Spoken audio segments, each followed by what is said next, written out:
Subulu Salam, Wali Kota Subulu Salam, H. Afan Alfian Bintang, melakukan penyerahan simbolis bansos beras dalam kegiatan launching bantuan sosial beras BSB, di Kota Subulu Salam kepada keluarga penerima manfaat program Keluarga Harapan KPM, bertempat di Aula Kantor Camat Simpang Kiri, Kota Subulu Salam, Aceh.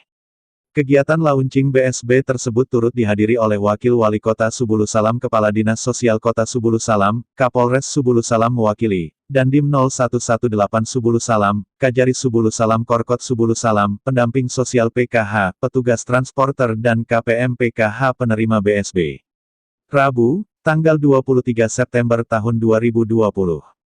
Bansos beras merupakan program dari Kementerian Sosial RI melalui Dirjen Pemberdayaan Sosial yang ditujukan kepada 4.133 keluarga penerima manfaat KPM program Keluarga Harapan PKH. Di 5 kecamatan, dan 82 kampung di Kota Subulu Salam.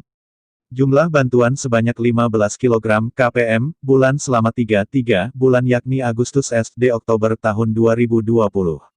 Bulan September disalurkan sebanyak 30 kg untuk alokasi bulan Agustus dan September.